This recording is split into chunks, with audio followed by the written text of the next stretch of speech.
When was the last time you looked at something? A sunset, a piece of music, a stranger's smile, and felt genuinely moved by it? Like something in you recognized it? Like it was almost familiar? There's a reason for that, and it tells you something profound about who you actually are. Here's the truth that sounds simple, but it's different when you really sit with it.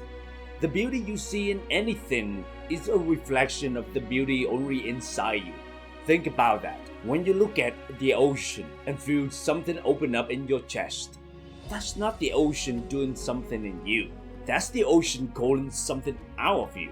When a song makes you feel seen without a single word spoken to your face, that's your own depth recognizing itself in the melody.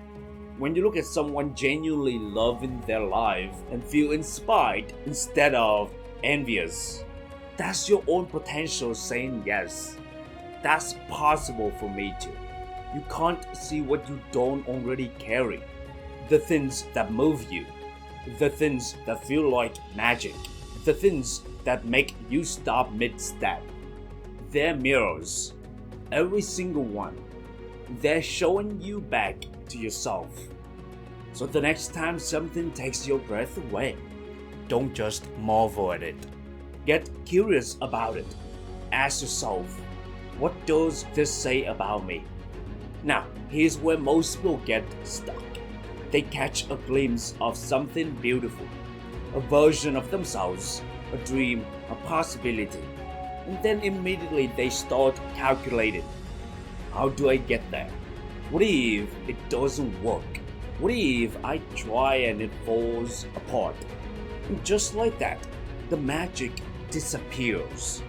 Not because it wasn't real, but because you tightened your grip trying to control something that was always meant to flow.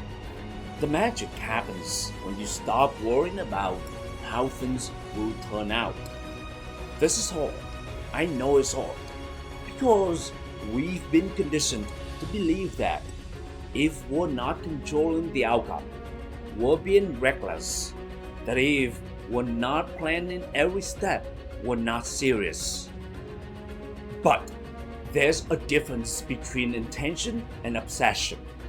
You can have a clear direction without white-knuckling the journey. You can plant the seed without standing over it every hour demanding it grow. Some of the greatest things in your life arrive exactly when you weren't looking, through a detour, through a door that wasn't the one you knocked on, through the plan falling apart and leading you somewhere better.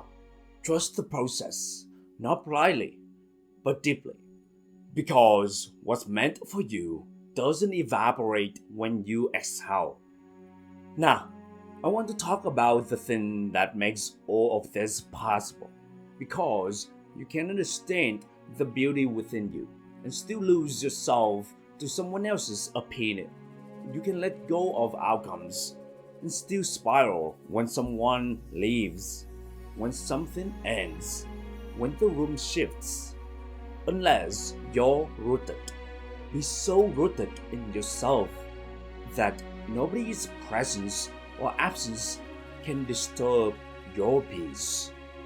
This is the work, not the flashy work, the quiet, daily, unglamorous work of coming back to yourself, of knowing what you value when nobody's watching, of not needing to be validated by the same people whose approval you're secretly afraid of being so clear on who you are that someone else's cold shoulder can't shake your foundation. Rooted people don't need to chase, they attract. Rooted people don't need to beg, they simply are. Rooted people don't perform stability, they have it. And that rootedness, it doesn't come from being untouched by life. It comes from being untouched by it, hurt by it, moved by it, tested by it. and still choosing to come back to yourself. That's the work of becoming your best self. Not arriving at some perfect version, but returning to your truest one over and over again. Here's what I want to leave you with today. It's time to become the best version of yourself. Not tomorrow, not when things calm down. Now, in the middle of the mess, the uncertainty, the not yet. And if things don't happen the way you want it, they will happen in a better way than you imagined. Read that again. Not a worse way. Not a closed door. A better way. One you couldn't have planned from where you were standing. One that required you to loosen your grip, stay rooted, and trust that what's being built for you is bigger than what you had in mind. You're not behind. You're not broken. You're not missing something that everyone else has. You're becoming. And that process is already beautiful. Because you are already beautiful. And that's it for today's episode. If this spoke to something in you, share it. Someone in your world needs to hear it. And as always, stay rooted, stay open, and keep becoming limitless. Thank you.